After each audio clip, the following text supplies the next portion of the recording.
the Temple website. So welcome everybody to this. You know who's not on is Carolyn. Oh. Where's Carolyn? So anyway, Carolyn coordinates the WoTS cooking program, and I very gently touch my phone so the hotspot doesn't get messed up, and make sure that I don't have a message from her. Hi, I sent you the link for the cooking meeting. Nope, I don't have anything, Carolyn, and it's Well, weird that she's not on. Oh, here they are. Okay. Admitting them right now, guys. Okay. Welcome everybody to the Women of Temple Sinai's first virtual cooking class. And Richard and I have worked really hard to make sure that this is going to go smoothly.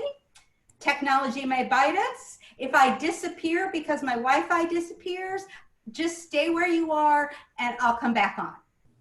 If everyone could mute themselves, I'd appreciate it.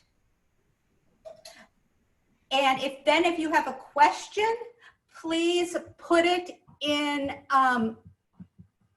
the chat, and Judy's going to be managing the chat, and she will tell me that when there are questions and ask at a good pause point and things like that. So you guys can just stay mute the whole time and use the chat box for your questions.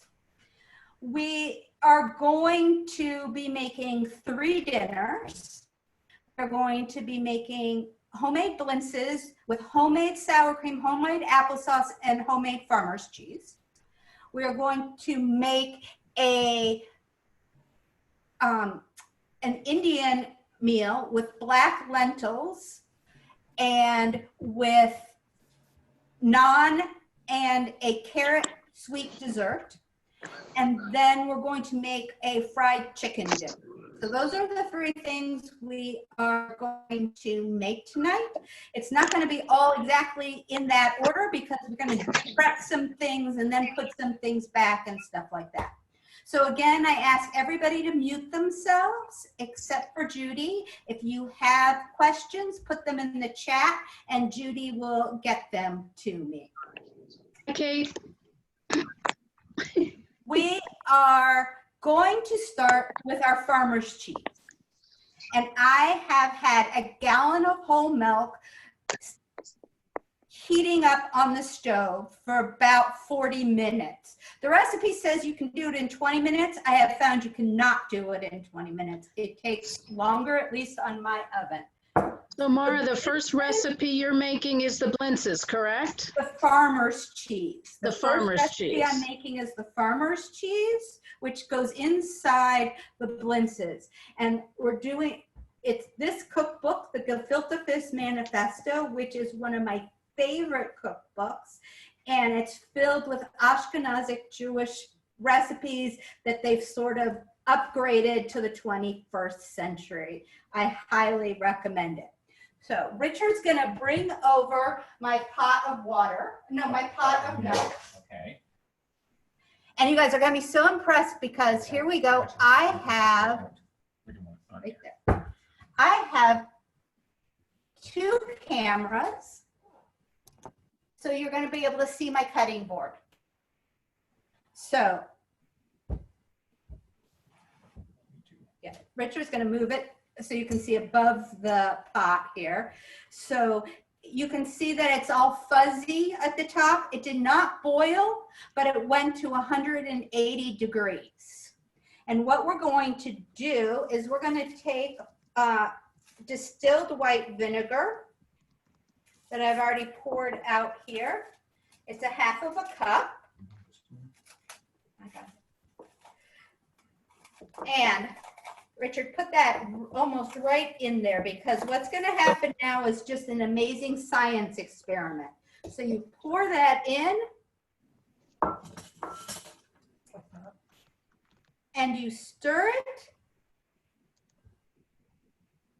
and it immediately curdles.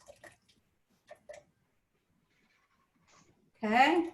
Wow. So it immediately curdles And now we're just gonna let it sit for 15 minutes and we're gonna move on to other things. So we're gonna put this back over here. It's not on the heat. It's just resting for 15 minutes. And we are gonna move on to get our chicken in the oven. So Richard is going to bring over everything that I need for the chicken. I have been marinating the chicken for 24 hours. And the recipe calls for buttermilk, but we don't mix milk and meat. So we have used coconut cream. You will notice everything that I show you has been bought at Trader Joe's because it's the only grocery store I'm willing to go into right now. So Trader Joe's coconut cream with an equal amount of a taste of Thai garlic chili pepper sauce.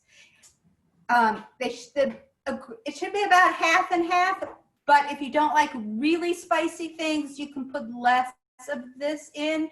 You don't get tons of taste of it, but it does give it a tang. So I have been marinating that.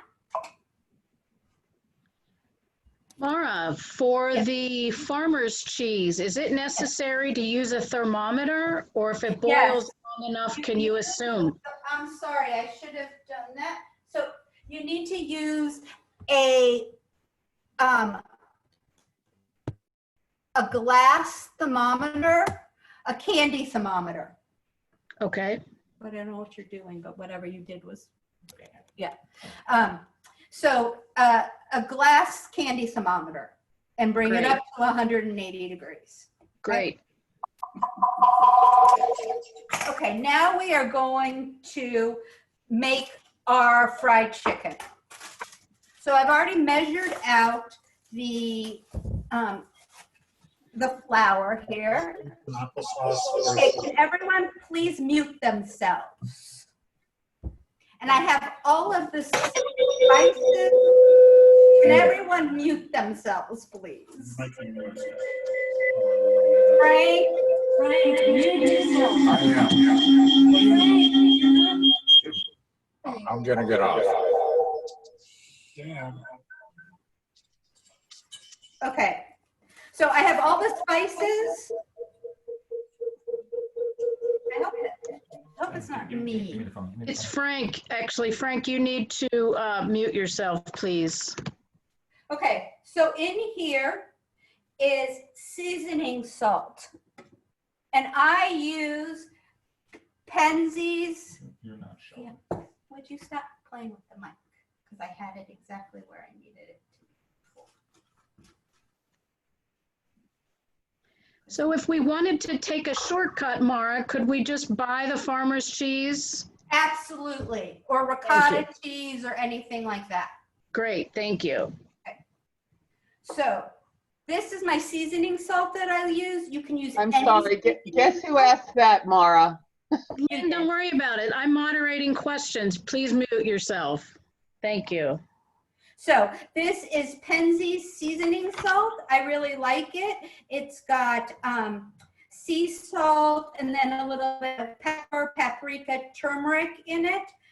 So I use that, but you can use any seasoning sauce. You could use all sorts of different spices that you want for this. So this has seasoning salt, garlic powder, Italian seasoning. I leave out the canine pepper because it is, it gets too much for me. I need the whisk. And then what we're gonna do, instead of using a spoon, we're gonna whisk it so that we're assured that all of the spices are evenly done through the flour. We are going to do this in the air fryer. And I'm going to show you my air fryer. Let me just bring the whole thing over for a second.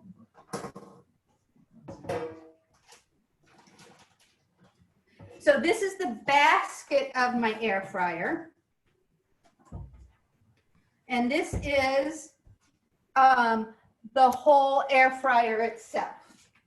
It is an instant 4X one, and it's touch screen. And so when I go to turn it on, I just need to touch the screen and hit start.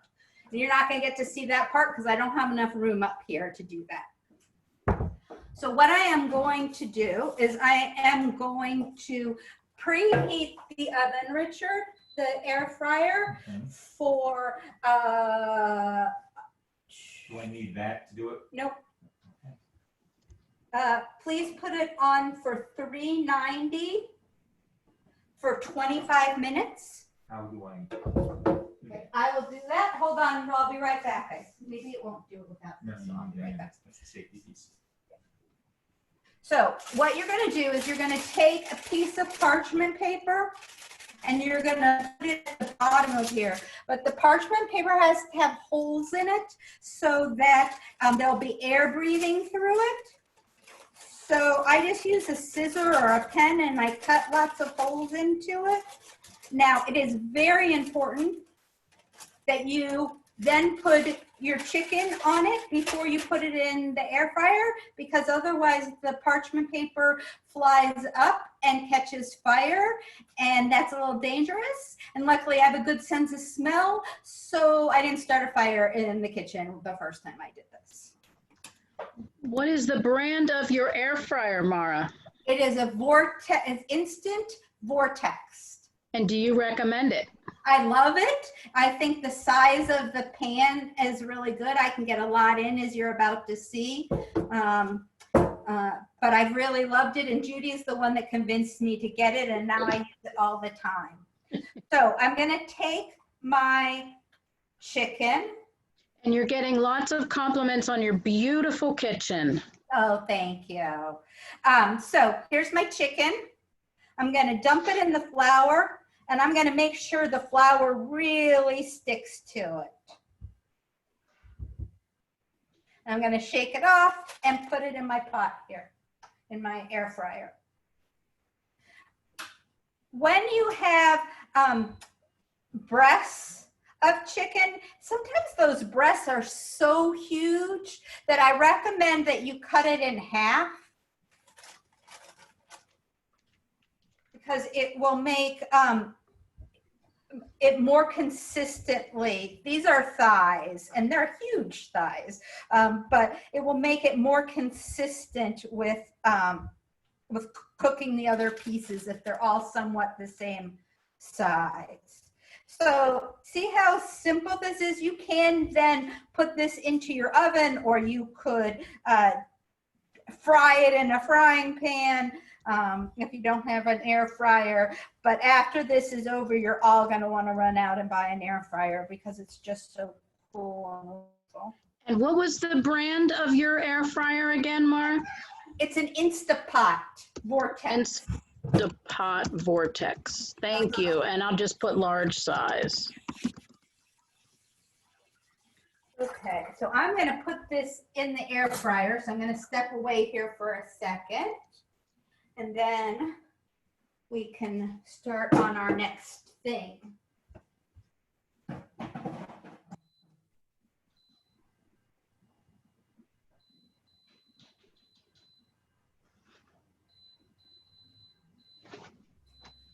So that's how simple and fast that is to put in to your air fryer.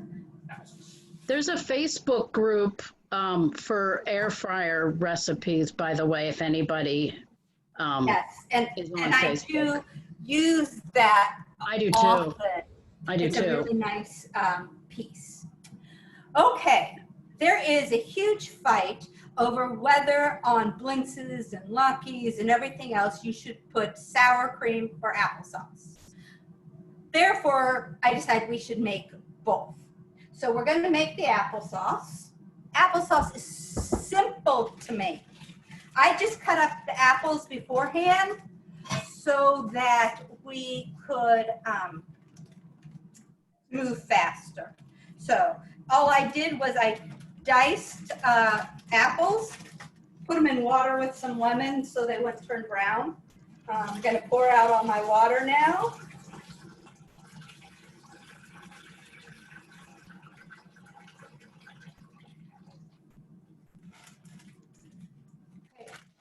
I cut them that size. This is 4 apples. I like combining 2 different kinds of apples with my applesauce.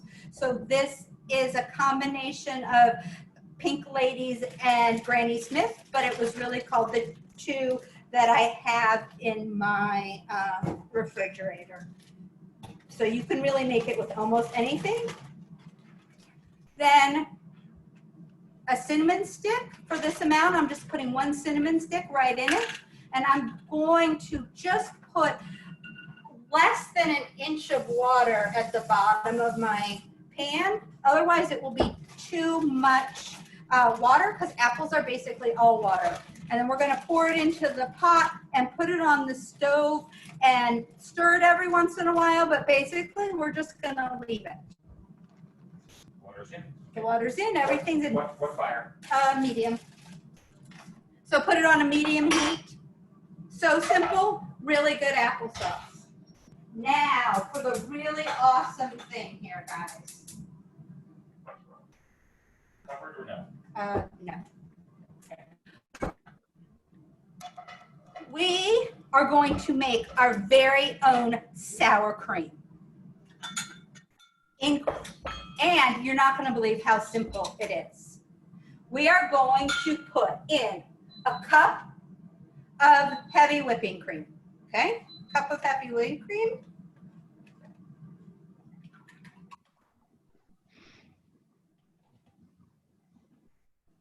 Into a mason jar that has a lid. Then we are going to put in a quarter of a cup of buttermilk. I was about to say, and you always need to shake your buttermilk before you put it in because the actual flakes of butter settle to the bottom. So you're going to put it in, a quarter of a cup, put it in. This is the fun part. You close it up and you shake it. And we're going to shake it for a minute. And a minute's really long when you're on Zoom talking. So Judy, this is a really good time if anybody has any questions, because I'm just going to shake this for a whole minute and it gets really boring. Have you ever used powdered buttermilk? I have not used powdered buttermilk for this, but I would assume it would still work. I don't know. You would have to reconstitute it before you used it. So you're going to shake this for a minute, and I'm going to stop and give it to Richard, and Richard can finish shaking it. Oh boy! And Is there another way to shake the sour cream besides by hand? Can you use a mixer or anything? No, you just need to shake it in the mason jar, and then you're just going to put the mason jar on your counter for 24 to 48 hours. It gets more sour as it goes along. So I made this yesterday.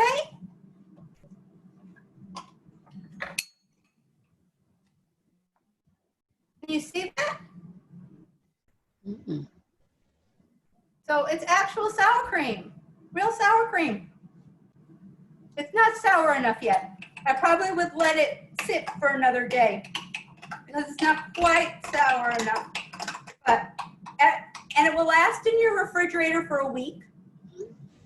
And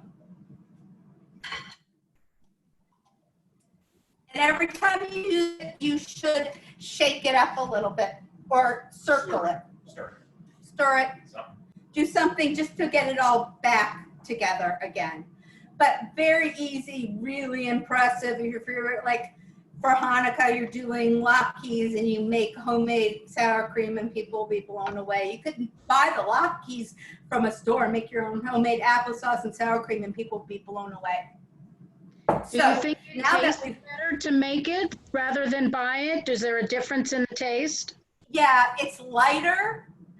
It's more of a fluffier feel than the really dense sour cream, but it also doesn't have any chemicals in it or anything like that, so it's really nice in terms of that. And you can see how easy it is. Okay, we're gonna go back to our farmer's cheese now.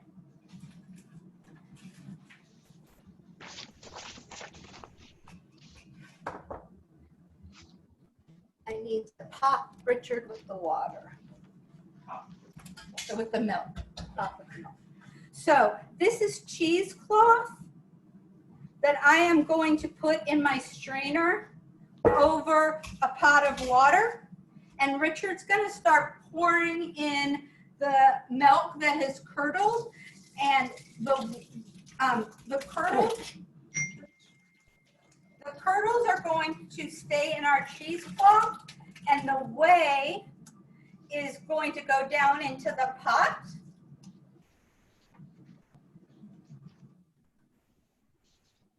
Into the bowl that we've got going here. And you could research what stuff to do with the whey, but what we're going to do with the whey is throw it out. Why don't you pick up the camera and show them the inside of it? Because they haven't seen the curdled. Okay, so here is what the curdles look like. You can tell it really does look like cottage cheese. I'll spoon more in. And we're just going to put more in. Just pour it in.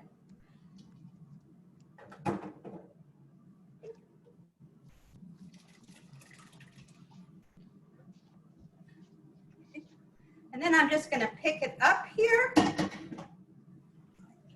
And you can see that it's draining. You can't see it's draining. Can you take this away? Yes. So you can see that this is still draining. And what I'm going to do, take that away. I need to run this under cold water. And it's supposed to run under cold water for 5 minutes. But we're not going to do that because we don't have 5 minutes of you wanting to listen to me. So we are going to get it under this water, get it cold, colder. And then what we're going to do, we're going to squeeze out some of the liquid. And I'm going to ask Richard to hold this for a second. I gotta put this somewhere. Yes, he's got all that hot whey in his hand still. He's going to hold that. And this is cooking twine.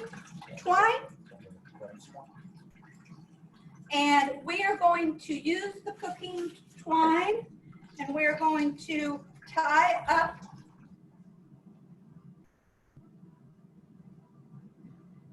the cheese like this.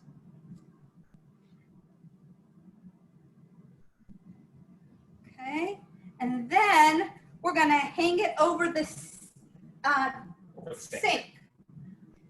Richard's going to just tie it up over the sink, and we're going to let it drain there for the rest of the class until we're ready for it. And that's all there is to that farmer's cheese. In 45 minutes, it's going to be done. So we are going to move on now to our black lentil dal.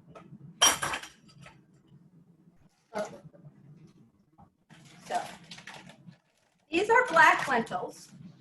They're called, and I have some Indian friends on the call, and I just want you to know I'm going to mispronounce everything, and it will be okay. So these are called Urad whole black makpeh beans. I got them on Amazon because I'm not going around to different stores and looking for them here. So you just go on to Amazon. You can use red or green French lentils instead if you would prefer, okay? So what we have to do is we are going to, this is clarified butter or ghee. Got it at Trader Joe's. Trader Joe's, people who work there, what are you doing? The people who work there don't know that it's named Ghee. They only know it's named Clarified Butter. So if you're asking for it, ask for Clarified Butter. Right here. And we are going to put 2 tablespoons of ghee in our pot. Sometimes it will be really hard. Sometimes it will be liquid. It all sort of depends on the weather. Okay, Richard, can you heat this up, please? I can heat this up. What heat would you like it on? Put it on medium. And once that is warm, we have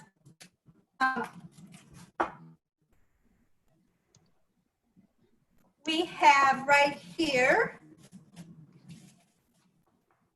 our onions chopped up. So this is a half of a medium onion chopped up about that size. And as soon as it's heated, the pot's heated and the ghee is hot, we're going to start browning these along with the spices.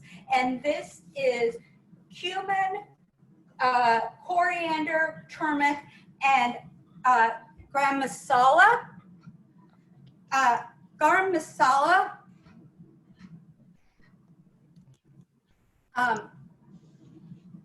garam masala is, oh, sorry, I got it too high up here, is a spice like za'atar or berber or any of those other types of things where it's a combination of spices. Susan Blackman was telling us before the class started that she's got a cookbook that walks you through all of the steps of making this. You certainly can make your own. The problem I find is that if I make my own, I don't use enough of it up, so I just buy it. And it's made up of coriander, black pepper, cardamom, cinnamon, chapamusca, caraway cloves, ginger, and nutmeg. But every cook in India makes theirs a little bit different. It's like your mom, it's like I put more of this in and you put more of that in. So all of these spices, I've already pre-measured them and they are going in right with the onions. We have a couple questions, Mara. Is this a good time? Sure. Why use ghee instead of regular butter? We know that ghee is clarified butter, but why use that instead? You can use either one. The clarified butter has a slightly different taste and has a different sort of melt level to it. And farmer's cheese, would you say that's the same as the sour cream, that it just tastes better when you make your own? Absolutely. Okay. It feels like it's a whole different, it's a very different consistency. The sour cream, the farmer's cheese is not. The farmer's cheese really feels like a cottage cheese or a ricotta or something like that. And it's fresh and nice and it's fun to make your own. And especially if you've got kids, it's just a great science experiment. What I'm doing now is chopping up our garlic. So I just peeled off the outer part of it and now I am chopping it into as small pieces as I can.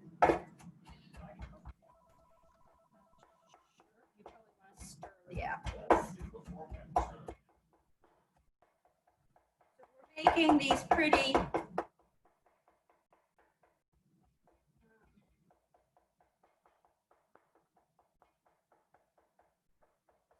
small. I would not substitute powdered ginger for the fresh ginger unless you absolutely, unless like you were quarantined in your house or something like that and you didn't have any fresh ginger, you could substitute and Google how much of a substitute, but fresh ginger makes a really big difference to dishes. So we're going to put our garlic in.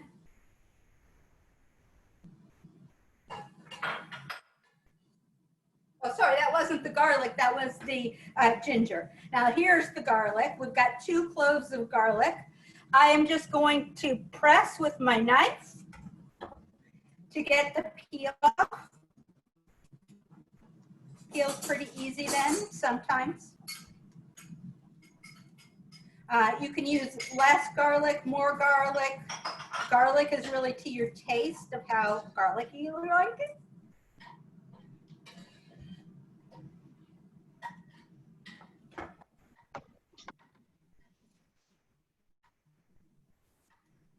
And then I could chop it, but I'm going to take the easy way out, and I am going to use my mincer. So I'm just going to step over here for a second. I don't like if I didn't know. I'm moderating questions.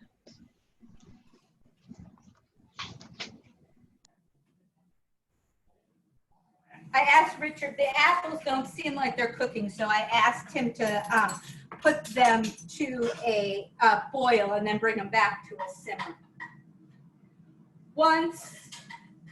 So I didn't put any of the ground chili powder in mine. Everything's just a little too spicy for me. So again, that's your taste level of how much you'd like to put in. Now we are going to add to that pot a cup of pureed tomatoes. I literally opened a can, measured out a cup of crushed tomatoes. You can use fresh tomatoes. You can use anything you want. They just need to be pretty small. And you just throw them into the pot and mix it up. And then we are going to add our cup of beans. And we're going to try really hard not to spill the lentils all over the kitchen like we did when we were practicing yesterday. Want me to bring the pot over to you? Yes. So this is what it looks like at this point. You can push it over to the camera. This is what it looks like so far. And we are going to add our cup of lentils. Wait, don't go away. And we are going to add sea salt to it. You can use kosher salt. You can use whatever salts you want. We're going to add a teaspoon. Put it down. A teaspoon of salt.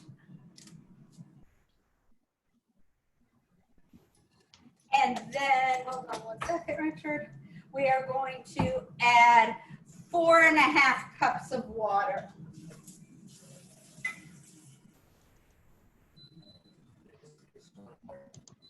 Okay, put it on simmer. So we are going to make sure that this is 4.5 cups, although it's a flexible enough dish. So we're going to put our 4.5 cups in, and we're going to bring it to a boil and then take it to a simmer and cover it. And that's it. We're going to cover it for a long time. The recipe says a shorter amount of time, but it took me yesterday about 2 hours or more of very slow, that you want to get rid of all of the liquid in there so that it becomes very dense. And I'm going to show you what it looks like when it's finished. About an hour in, you're just going to open up a can of kidney beans, drain them, rinse them, and throw them in the pot with the rest of this stuff. That's it. Simple, easy. With the black lentils, you don't need to rinse them or look for rocks? It does say you're supposed to look for rocks. I've never found any. You do not need to rinse them. Okay. And is there a difference between black lentils and black beans? Yes, Okay, want black lentils. thank you. Okay, so if you heard a beep just now, that was the air fryer. 7 minutes. This is the air fryer chicken telling me that it's time to turn it. So this is what our chicken looks like at this moment of time. And what we're going to do is we are going to, any place where it looks a little bready, we're going to spray oil on it. Now, I was very disappointed when I went to Trader Joe's that they did not have olive oil spray. They were out of it. I love Trader Joe's olive oil spray, so I bought canola spray instead. It's not as exciting. So I'm just getting it over on here, and then I am going to use my tongs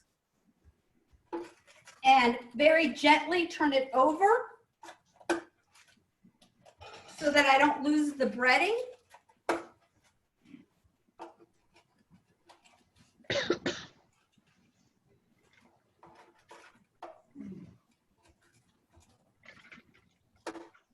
That's it. And I'm going to put it back in for the end. How long? Just put it back in.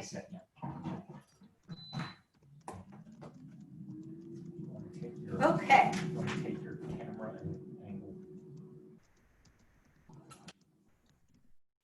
Okay, now we're going to make the dessert for our Indian meal. It's a carrot halwa or halwa. So there are a lot of different halwas around the country, around the world. In Israel, they make it with sesame seeds, and we all know it as a halwa. And in India, they make it. One of the recipes is they make it with carrots. This recipe, if you were a real good Indian grandmother, would take you hours and hours and hours of stirring and mixing and combining. And we are going with the really simple mode, okay? This is simple as can be. Already grated carrots from Trader Joe's. You can use any kind of carrots you want. You can just, last time I made this, I just grated it in the food processor. We're going to put 4 cups in this pot, but I don't really care how much, I'm not going to be real particular. And I bought way too much carrots, so we're going to have to make this again. So all I'm doing is I'm pouring the carrots into the pot. That's all I'm doing here. Did you say you bought those already shredded? I did. I bought these Wow, I've never already seen that. shredded from Trader Joe's. Cool. Pour them all in. Then I am going to take a jar of condensed milk.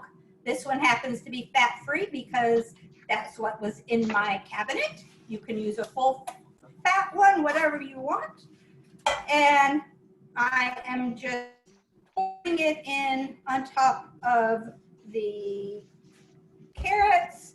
I am going to get a spoon here and make sure that it is all out.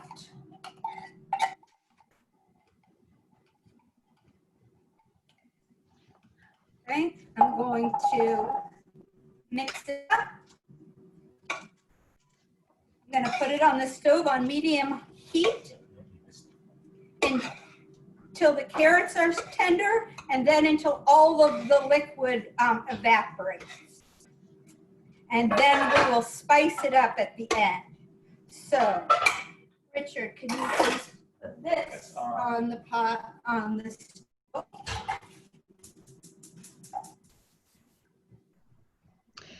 Mara, whenever you have a minute, people want to know why you are most comfortable shopping at Trader Joe's. Okay. Well, I went to Giant Eagle and, you know, I just felt like they were not taking it seriously, and I haven't been back, so I don't know if they've changed since then, but Trader Joe's really has you space out outside. Then you get up closer and there are people there that give you the cart that they've cleaned the cart completely. One person leaves the store, another person comes into the store, and then so it's not a lot of people in there, and you move around pretty quickly. The cashier has a huge plexiglass thing. They give you a place that you are to stand while waiting for the cashier, but I've never had to wait for a cashier. And then there's footprints where you stand so that you don't infect the people who are working there. So I've just felt like it's one of the same, and all my other grocery shopping I've been doing on Instacart. Okay, since our chicken hopefully is going to be ready here in a second, we are going to get our potatoes ready to go in.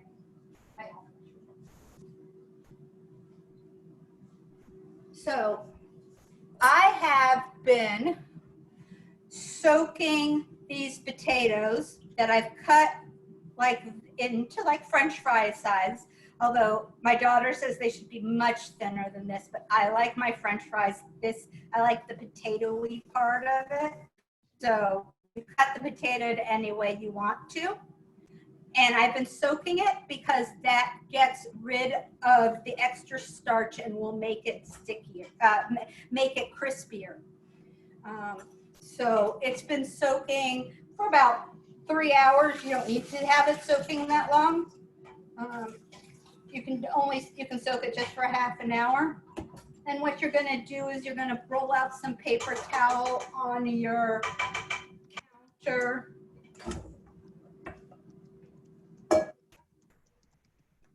And dry it off. Try to get it as dry as you can.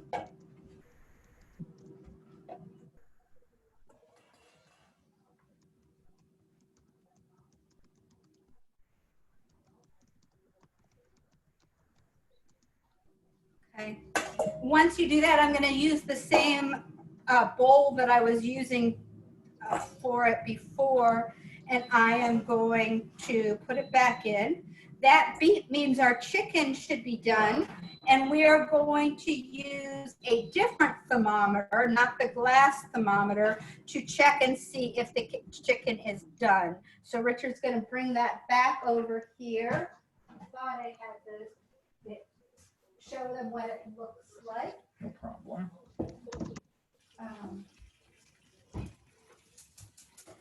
But I have the thermometer out someplace. I'll roll this. Well, I don't. So here it is. So you would take your, I don't want to burn myself, but Anita Gordon was trying to get in. You would take your thing, put it in, try not to hit the bone. It should go to about 160 degrees, and that's how you know it's done.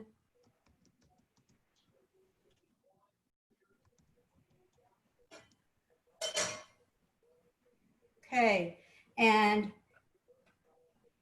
it is almost there. It's almost there, but I want to move on, so we're going to move on, and before Richard and I eat it, I might cook it for another couple of minutes. You throw it back in the can or no? Just leave it here. Okay. So what I'm going to do is I'm going to put this, since I'm not going to be ready to eat my whole meal yet, I'm going to go ahead and put my chicken on a plate that can go into the oven. And I'm going to put my oven on warm. But doesn't that chicken look awesome? And it tastes splendid. It's the right moistness and consistency every single time. So we're gonna put that in the oven just to keep warm. And so now I gotta get rid of the oil that's in here and the parchment paper. So Do we get taste tests? yeah, I'm gonna pour things through the computer for you guys. Awesome. Okay. We're gonna clean that sheet, the piece. No. So now what I'm going to do is I am going to just put a teaspoon of olive oil, whatever olive oil I have that's open. And as you guys know, I have tons and tons of olive oils. So I'm just going with whatever one I got grabbed here. Here's an easier one to get out. And I'm just going to put about a teaspoon of this on my potatoes. So not very much at all. And then I'm back to my seasoning salt. I told you I really like this seasoning salt. And I'm going to pour that on. However salty or whatever you want your potatoes. Mix it all up. Normally you would have to spray the bottom of this pan, the basket with oil, but there's so much oil in there from the potatoes that I don't need to do that. And then I'm from the chicken, sorry. Then I am just putting them in here. I don't want them too bunchy, so that's about how I've got them in here. And now we're gonna put them in the oven, back in the fryer, I should say. We're gonna put them in for 15 minutes at 380 degrees. And about halfway through, we're going to check them and What temperature? 380. Halfway through, we're going to check them and shake it around a little bit so that it's not just getting all cooked on one side. But that's it for the potatoes. They'll be done in our 15-minute time spot. Okay. Do you find it really necessary to use the parchment paper for the fried chicken? I haven't tried it without it.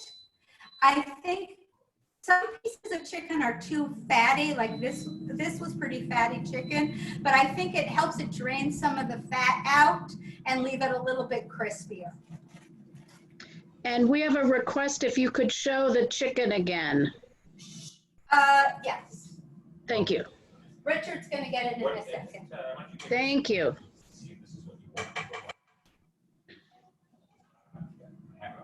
Yeah, it's going to take a while. Okay, guys, you all still with me? Okay, it's time for the naan. Okay, the thing that we all think that we can't make. It's going to be so easy. Okay, here's the chicken.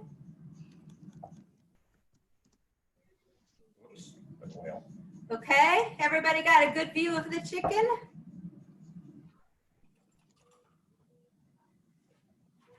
Parul, you good? Great. It looks wonderful.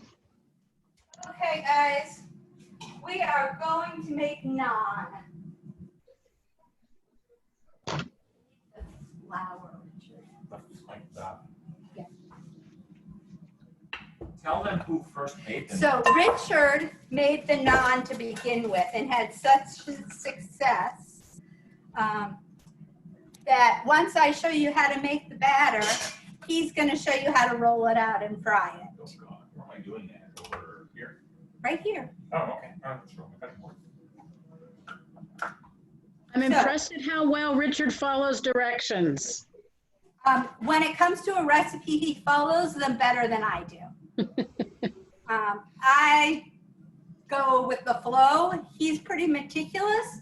And we often can't cook together in the kitchen because I tell him to dice the onions and I would be done in about 30 seconds and he would be 45 minutes later making sure each piece of onion was the same size. So he does do that pretty evenly. So we are going to put 3 cups of flour in here. Let me put it back to the other screen so you can see. So 3 cups of flour.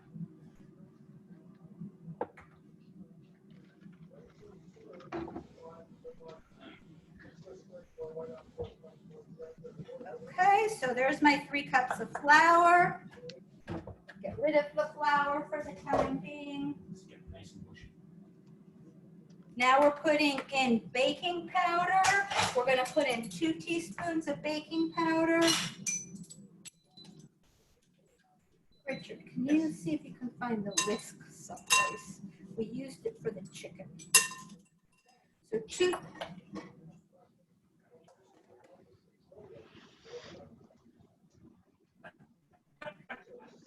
Here Oh, it is. there it is. So Should I clean it? sure. So 2 teaspoons of baking powder, 1.5 teaspoons of kosher salt,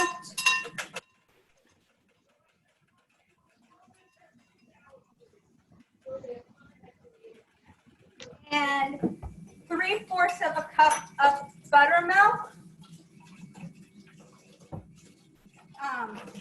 When you run out of liquid measuring cups because you're doing all of this and not cleaning in between, you can always use a mason jar. They tend to have measurements on what I'm doing here just because I don't have another liquid measuring. So 3/4 of a cup of this.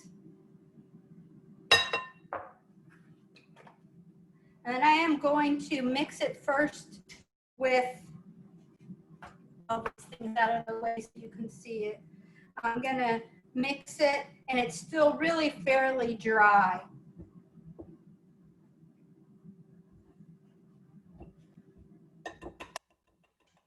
And what comes next then is we're going to put in 3/4 of a cup of warm water.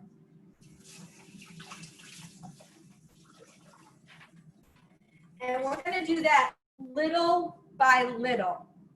And I'm going to start using my hands. So I'm just going to put a couple of tablespoons together, and I'm going to just start mixing it up. Then I'm going to add a couple more tablespoons.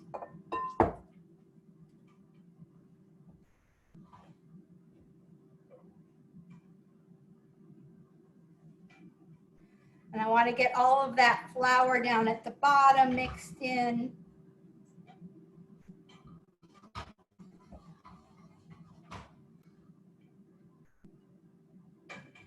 I'm going to add a little bit more water again.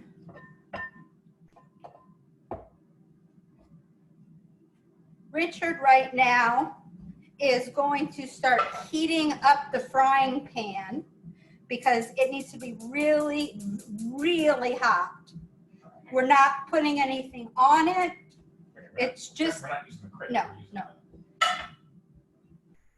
Okay, can you see that this is that easily come into a ball?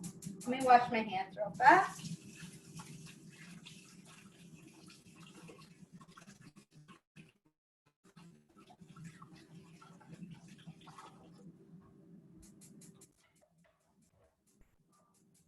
So we've got this now into a ball. And we are going to get a cookie sheet.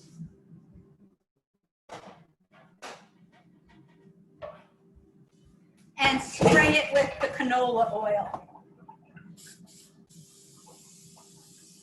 Okay. Then I am going to knead this a couple of times just on the cutting board. It gets a little thicker. You can add some more flour to it if you need to. Just like that. And then I'm going to make it, this recipe makes 6 naan. So I'm just going to pull it apart into what I think is a 6. And I'm going to make it into a ball. put it on my cookie sheet.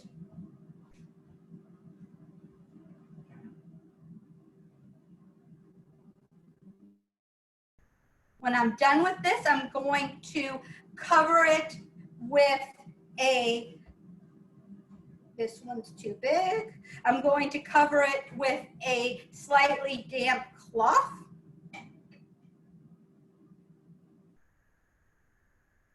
Now, this needs to rest now. But it's not like a yeasted bread where it's going to change based on how it's done. So it's going to stay and be about this shape and about this size. And we made them yesterday so that we don't have to let them rest. So we just put each ball of dough after it had rested in a piece of, that's garbage, into a piece of tin foil. It's really now. It was really sticky and hard before, and now it's a really soft feeling, but you can see it's still the same size. And Richard's going to show you now how to roll them out. 92 minutes just to clean off my surface.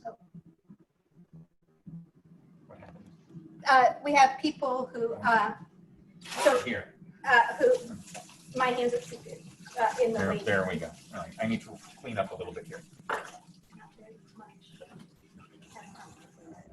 Why don't you check the halwa? Okay. So this is what you get, Richard, is that he is very meticulous. I want to show you the halwa right now, because you can see even though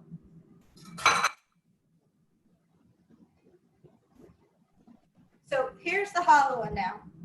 You can see all of that liquid in there. Even though we put the condensed milk in and it didn't look like there was a lot of liquid, the carrots let off a lot of liquid. So at this point, we're just letting it cook until all of that liquid evaporates. My recipe was put flour down. Yep. So I am putting flour on the cutting board. All right, I am putting flour on the cutting board, taking my patty of naan, coating both sides, taking my roller and rolling it out to, I don't know, fit my frying pan in this case. If you've had naan at restaurants, or you've had the Israeli laffa pita, the big pita. So that's what the size I'm approximately going for. I'm going for something that's not crepe thin, that will fit in the pan. That looks about where I want to be. Call that about 10 inches wide. And I don't know yet.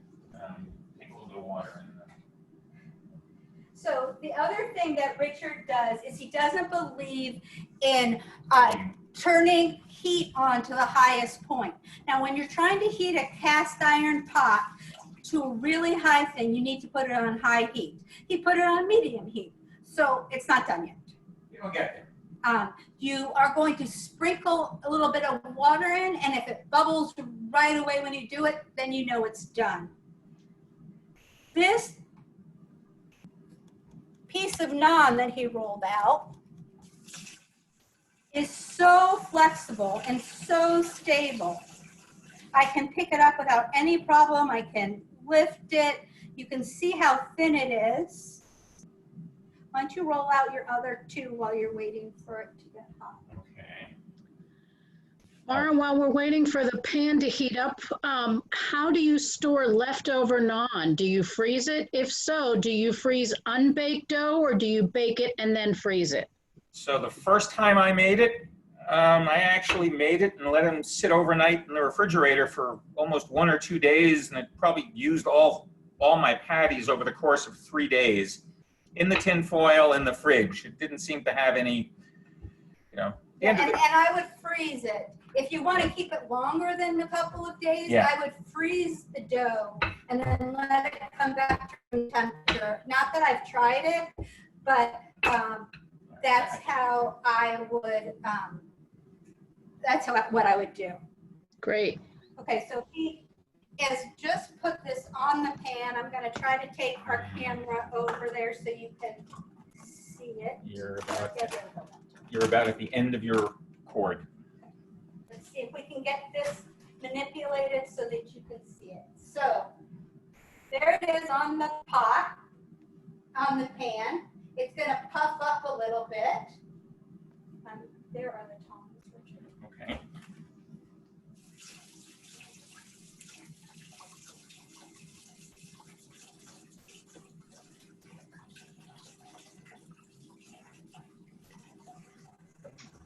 So about 2 to 3 minutes on a side. And our French fries. And our French fries are ready to be shaken. Not yet. Okay, Richard's going to show that to you when he flips it over. And I'm going to show you what our potatoes look like right now. Or the outside of our house. Okay, so here's what our potatoes look like at this moment in time. We're just going to shake them and put them back in for the last part of our cooking for those. They have 5 more minutes. So with the naan, I'm starting to get some bubbles. They're puffing up, and I'm waiting for the underside to be a little bit more cooked. So Is there a non-dairy alternative to buttermilk? I think you could probably use the coconut cream again and then some vinegar. and some vinegar or any other alternative like almond milk or something like that you put a little vinegar in. I'd also Google it and see what comes up for that. I'm going to bring this over so Richard, when he's ready, can make this other one. Where's the third?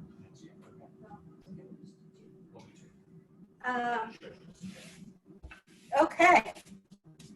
So that naan was simple and easy to make. We are now going to make our roasted carrots with tahina sauce that goes with our fried chicken dinner. I roasted the carrots yesterday. You can roast the carrots in the oven, in the fryer. You can roast them anywhere you want. Here we have more or less a finished. Oh, Oh, no. just switch the camera. Yeah, switch to the camera. A more or less finished piece of naan. Both sides. I don't like them overdone, which is a surprise for me. And this has a nice soft bread consistency to it. So, Very and I'll nice. make the other one. Okay, so I buy for this recipe les petites carrots of many colors because I think they're pretty. And that's the only reason that I buy these. You can use any carrot you want, cut them basically to any size you want. So here are the carrots that I roasted yesterday. You can see that there are purple ones and green and green. That's orange for anyone who is taking it. Orange and yellow. And so you just roast them in any way you want to roast them and put them aside while you make your tahina sauce. This tahina sauce is so easy to make. And you can use it on any roasted vegetable. You could use it on fish. You could use it on almost anything. I just think it is such a good recipe. And it is from this cookbook called Sababa. Fresh, sunny flavors from my Israeli kitchen, and I found a lot of fun recipes in that as well. So we are going to put a third of a cup of olive oil in.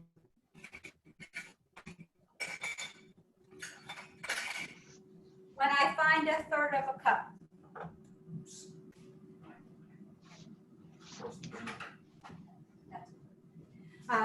So I'm going to This put, one definitely says a third. I'm putting a third of a cup of olive oil in. You want to use, This is a third. good quality olive oil in here because you're really going to taste the olive oil. Okay, so we put our olive oil in, and we're going to put a third cup of tahini paste in.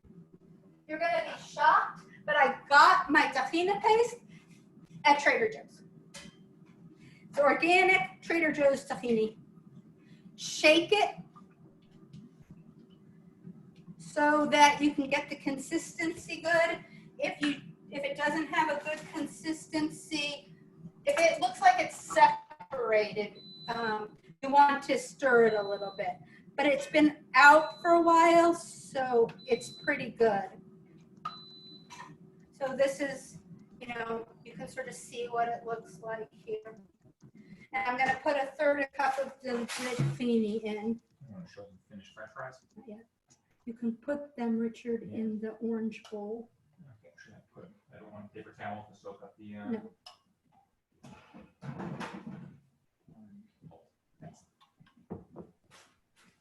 Okay, so just a third of a cup, pouring that in. It wasn't quite up to the top, so I'm going to put another bit of that in.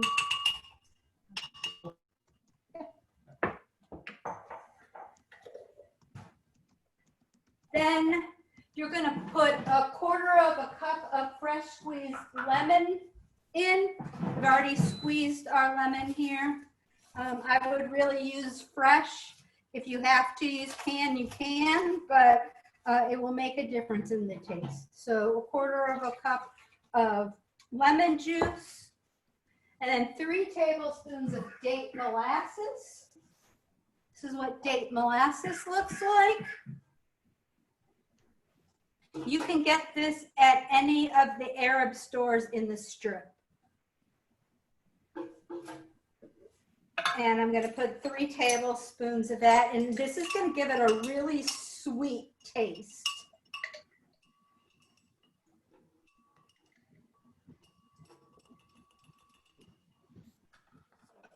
Three tablespoons of that.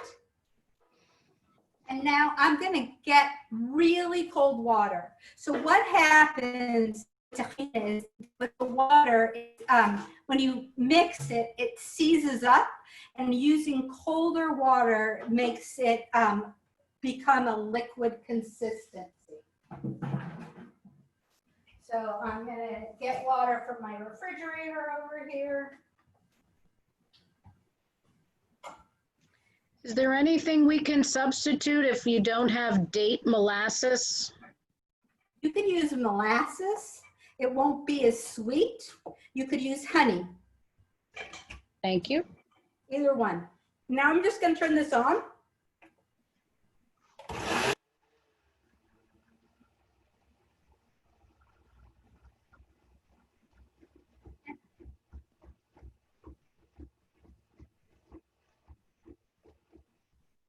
So if you see, it's really thick right now.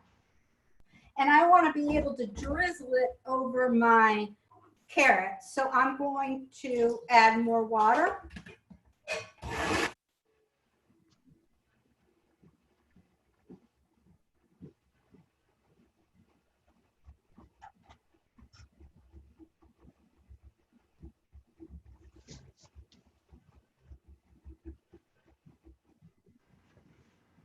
This is what it looks like at this point.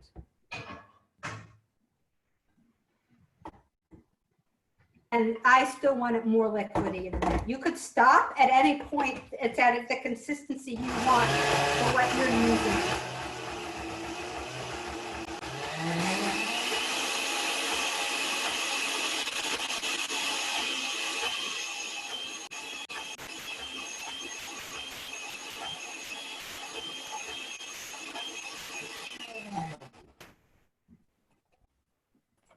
I still want more water because you can see here that I can't pour it out.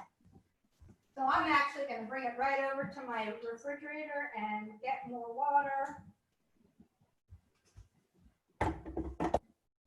Sometimes it depends on your quality of your tahina of how much water you put in.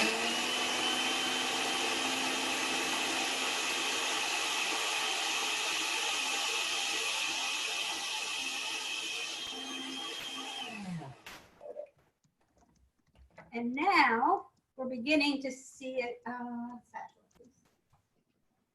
We're beginning to see it getting more liquidy. It's still sort of caught on the bottom with the tahina. So I'm still going to put even more in.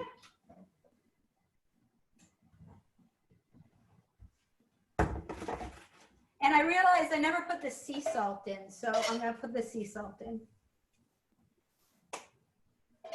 It also calls for cayenne pepper, but I think we've established that I don't put that in.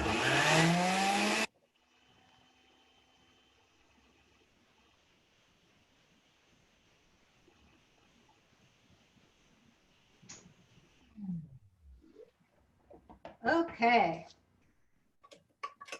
Now we see it's beginning. I can drizzle it on. So I can get my carrots back. Here are my carrots. Richard, can you start getting rid of a bunch of stuff here? So I have my carrots, and I'm just going to drizzle this on the top. Get rid of almost everything. However much you want. This also makes a good salad dressing, a bunch of other things. I just think it's delicious. If you want it into hummus. If you want more color, you could sprinkle pomegranate seeds on top of it to bring some color to it. So get rid of the blender here.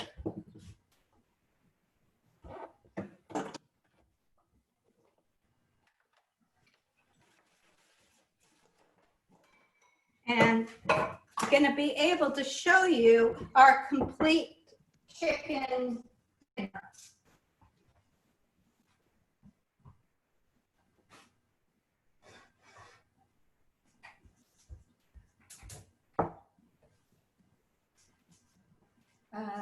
Hot mix? Somewhere. Yeah. Here's a hot mix.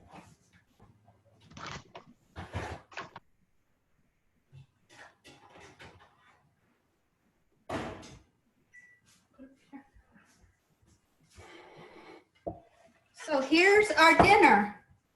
We've got our carrots with tahina sauce, our fried chicken, and our potatoes. They didn't come out quite as crispy as I'd like. That's because there was too much oil in the pan. I should have cleaned out the pan before, but you can see what a beautiful dinner this would make. And I definitely would sprinkle a little pomegranate seeds on top of that carrots so that it would bring a little bit more color. Otherwise, everything's about the same thing. So that is our first completed dinner that we've made. Richard, can you please get rid of the chicken because it's hot? It looks yummy. I'm glad. Put it back in the oven. Everybody's really hungry and everybody would like to be together and sampling together. I would so much rather be with you guys in person than doing this the way that we're currently doing this. Was that parchment paper in the French fry bowl? No, there was no Paper towel to soak up. Paper towel, Betty, paper towel. Thanks. paper towel. That's only because that's how I learned how to do it. You don't need to do that. I wouldn't have done that. I'm just saying. Okay, guys, so we're coming down to our end here. we are gonna get ready to make our blintzes, and then I will show you how, so we're gonna make the blintzes now, and then I will show you how to plate up the Indian food, and we'll be done. So I have already made the batter for our crepes. So there,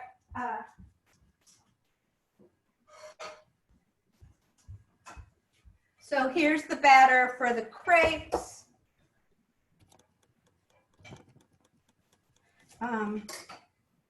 It's like a pancake batter. I didn't really think that you needed me to show you how to make that.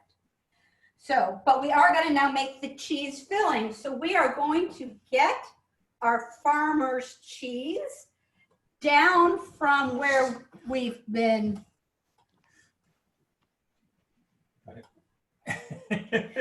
hanging it for the last hour. Watch your finger. Okay, guys, ready? This is really exciting. Please keep it. Check that out. It looks like cottage cheese or ricotta. Isn't that amazing? It's so cool. I just love the science experiment that it is. And this recipe calls for 3 cups of it. So we're going to put 3 cups in.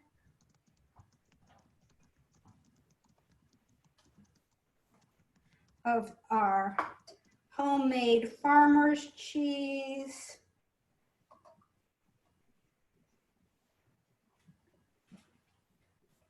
And the farmer's cheese really just drained in the real time that you put it in your sink to now? Till now, an hour. Swear to God. Okay. Yep, I did not make this in advance. This was, we made it all in real time. And it makes about 3 cups. That's what I thought. I was measuring it, but it makes about 3 cups. So it makes the recipe for the for the blintzes. So there is our cheese. Now we're going to put a 1/2 cup of our homemade sour cream in. Richard, can you please open that because my hands are now sticky. Thank you.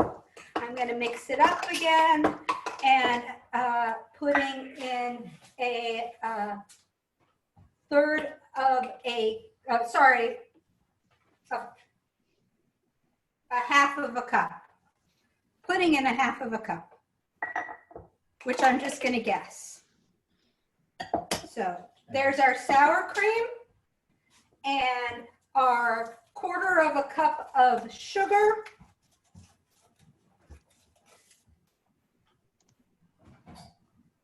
Quarter cup of sugar, 2 eggs,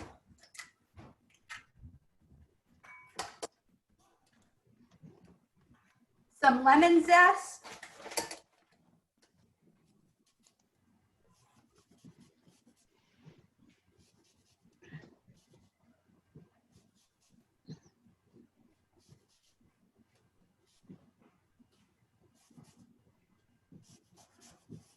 and a little bit of kosher salt.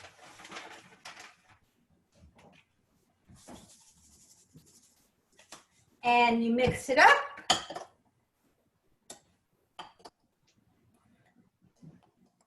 I used every bowl that I own to be able to do this demonstration, so I had to move to one of my crystal bowls for this. You're just mixing it up. Sorry, I'm blocking the way with my hands. What? The pre-cooked lentils. Pre-cooked lentils are over there.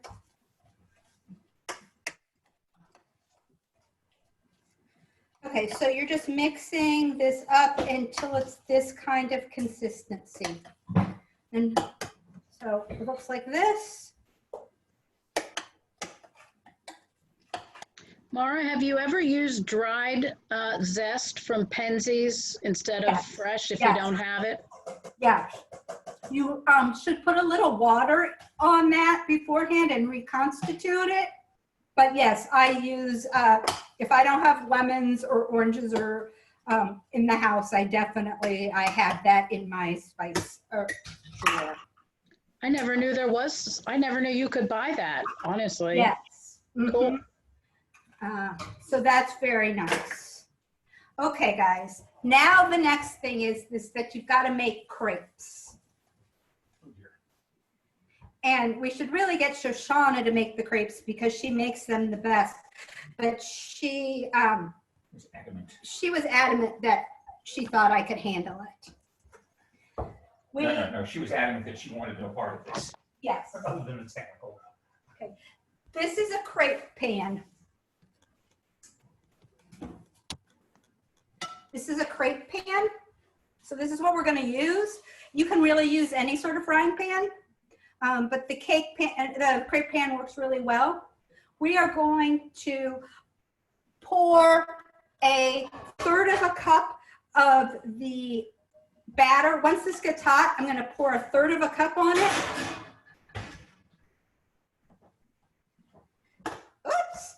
And the camera goes falling down. So once I pour it on, I need to get it to just the right angle. So I'm going to go like this and get it all spread around. And I'm going to just put it on then to the pan for like half of a minute to a minute. Then I am only going to fry it on one side because you fry blintzes a second time. So when I take it out, I'm going to put the fried part flat down on my plate. And I am going to leave the, see if I said that right. No, I'm going to put the uncooked part flat on my plate and the fried part up. So we're going to heat this up for a second. In the meantime, I would like to show you what everything looks like at the moment.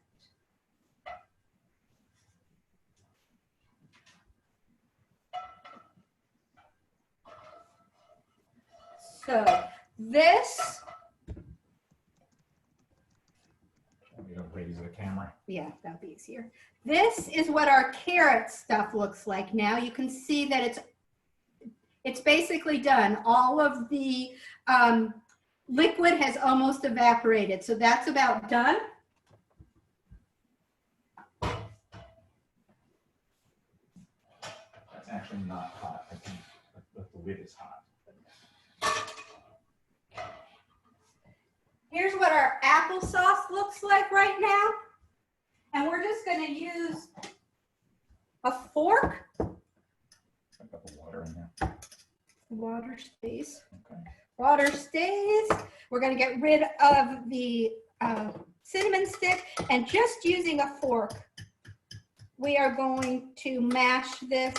I like chunky applesauce. No. You could run this through with a blender or a hand stick blender if you want it smoother, but to me this is a really good applesauce. Notice we didn't put any sugar into this applesauce at all. And finally, this is our thing.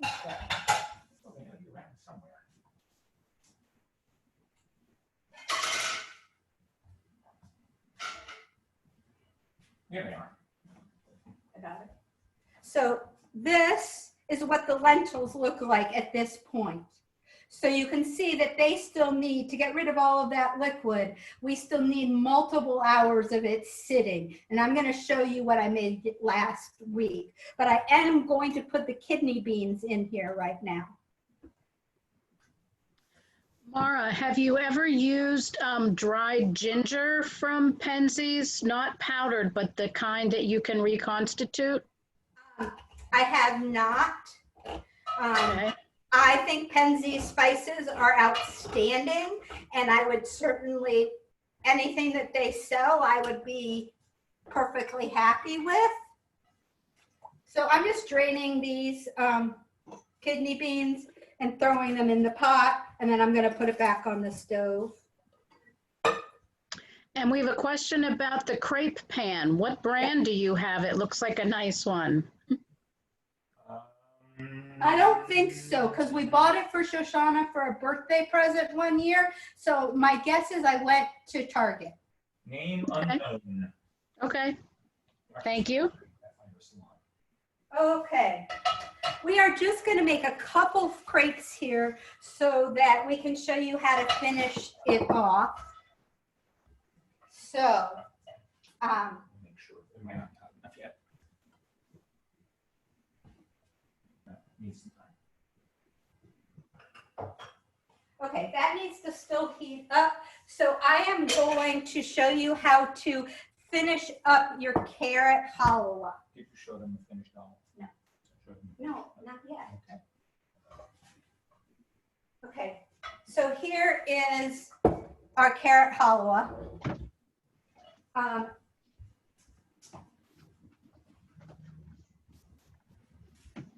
And I'm going to finish it up with a little bit of rose water, a little bit of cardamom, raisins, a quarter cup of raisins, and a quarter of a cup of slivered roasted almonds. To do the almonds, you buy them already slivered, put them on a baking sheet at 350 for about 10 minutes, or you could do it in a frying pan. And you just want it to get it to be this brown consistency. You want, for anybody who watches the Great British Baking Show, you know that you need to be very careful with rose water, otherwise it begins to taste like soap.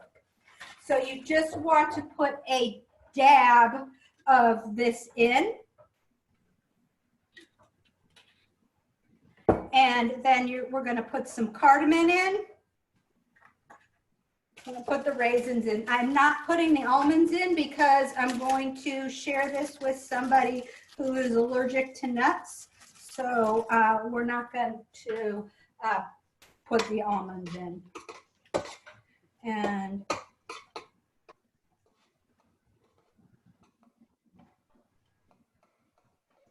so we're just going to pour a portion in there. And that is our carrot halwa. And then to finish up our lentils. Okay, so here's what the lentils look like when they're all the way done. There's hardly any liquid left in it. It's very brown. And this is how you plate it. You use a bowl or a big rimmed plate, and you pour it on.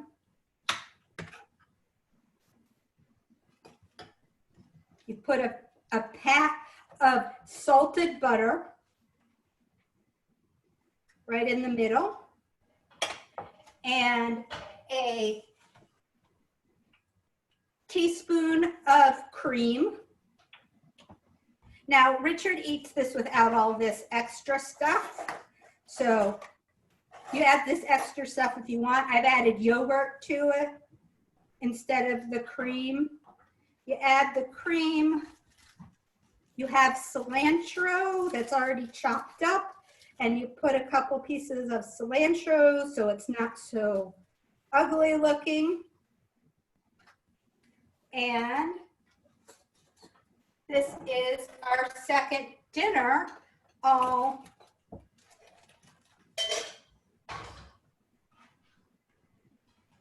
served alongside with our naan. Maybe we'll cut our piece of naan in half here so it will look a little nicer on the plate. So there is our second dinner. Oh, that looks wonderful. And remember, we're an hour and, a couple minutes in, and we're about an hour and a half, and we've made 3 dinners. So these are all really simple, fast recipes to make. Okay, let's finish up our blintzes here real fast. This needs to- Mara, I think we're all coming over to your house now. Right now? Okay. You got it down for me? Sorry, I just flipped it. It doesn't flip. I Oh, don't- it doesn't flip there. COVID schmovid. I'm just kidding. Okay, We're gonna that's put- good enough. Good enough.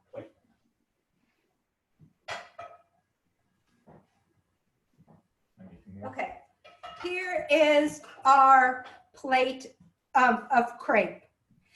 The part that's done is on the bottom. It's probably not done enough, but I'm trying to get us finished.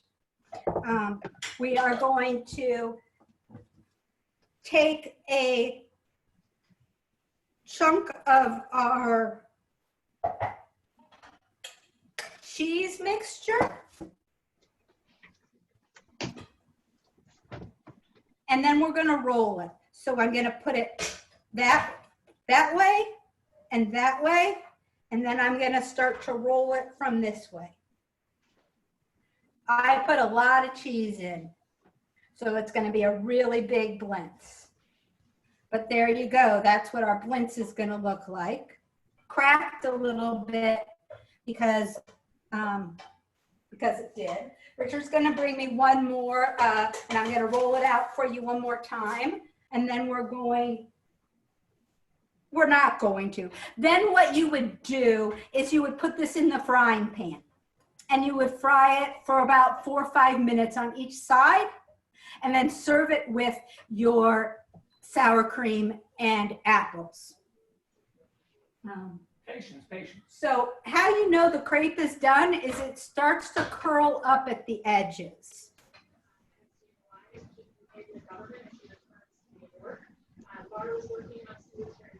Can you also bake the blintz instead of the frying Yes, pan? you could bake it, yes. So, you know, we can just put a little bit of our sour cream on it, even though it's not fried. We can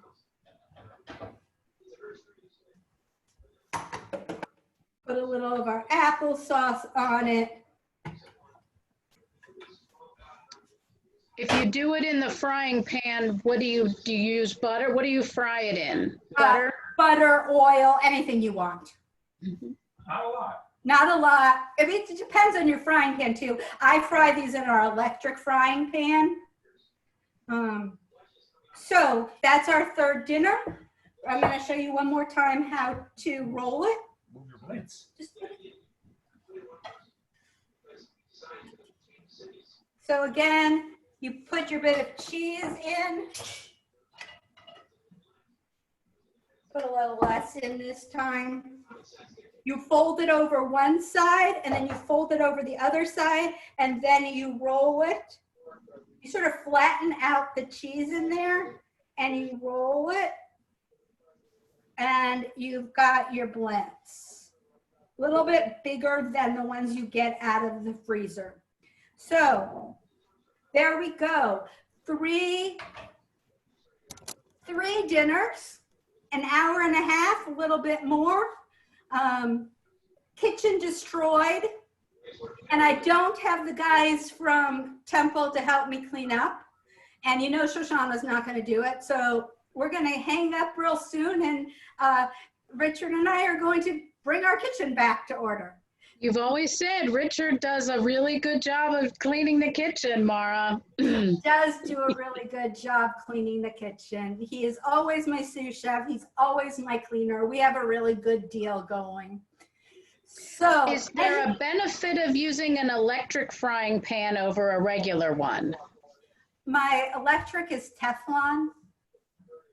And my other one is cast iron. Teflon, Okay. and electric fryer, you can get about 8 or 9 of them in at once. Right, so I can do them all at one time versus Okay. my cast iron one. Any other questions, issues? Okay, so how exciting are we that the hotspot held, and we didn't have any problem with the computer technology, except for the Yeah. camera falling over a few times. Yep, I great. hope you all had a really great time. I had a great time putting this together for you. Thank you And, so much, Mara. no problem. Next time, may we be back in Temple's Kitchen cooking. Yes. Everyone have a great night. Thank you, Mara. Thank you, thank you. Mwah. Miss you all. This one right. It's okay. Thank you very much, Mara. This was You're really, very welcome. Thanks, Mara. You have to be exhausted, A, and B, if it was me, I wouldn't be cooking for 3 weeks after tonight. Yeah. Well, and I had to do a webinar for work today, so yeah. And I bet it took you 2 hours to do the pre-work. It took cutting me stuff. 3 hours yesterday to do all the setup. And then you also tested it once to make sure it would work. Yeah, Yeah, so it took a lot of time. it Thanks. took a lot of time. But all 3 of these meals are fast to make. Well, the dal takes a long time to simmer after you put it up, but it's simple to put together. So every part of this, every piece of this was simple to make. And you get to eat all of it for the next few days. I do. Thank you so much, Mara. Thank you. No Thank you, problem, Laura. Kate. You got your black lentils, you're all ready? I do, I have it. Okay. That was Where the only did thing you I buy didn't have was the black lentils. Where So did you buy them? I got them at Whole Foods.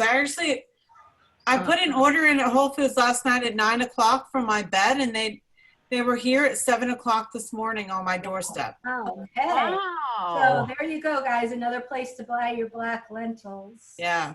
So if anybody tries any of these recipes, let us all know. I'd love to hear about it. Oh, I I'm mean, making me the too. I'm I'm gonna making the try black something. lentils tomorrow. Okay. Cool. I won't be ever making the chicken, but I'll make the black lentils tomorrow. I don't think I would make the sour cream or the farmer's cheese. Oh, but I'm I- making that. That's going to be my new party trick. Yeah, you need to involve the boys It's with really that. good. Yeah. The Right boys- now, I can make my own butter, and that's my current party trick. So now Wow. I'm going to have a new party trick, and it's going to be Wow. Wow is right. I do make my own applesauce all the time. That I enjoy doing. Me too. The applesauce is so simple to make. Right. Is condensed milk sweetened? Sweetened condensed? The sweetened condensed milk was in the carrots. Oh, no, it was sweetened. Okay, that's what I want to know. And So was that they were, there so 16 or the 12? carrots is very sweet. The applesauce is not. There's no sugar in that. No. I do put a little brown sugar, though, with cinnamon in my applesauce, a little bit for flavor. Yep. Depends on your apples of whether Yeah. you need to flavor it or not. Mm. Yeah. Oh. The recipes are good. I printed them out so I could follow while you were doing this. They're really very yeah. yeah, I did the same. I printed them out and then added notes. Right, right. Good. Yeah. Okay, guys. This was Thanks so much fun. for Thank coming. you. Thanks. Thanks. Bye. Bye-bye. Bye. Thanks a lot. Bye. Thank you. Thanks, Mara.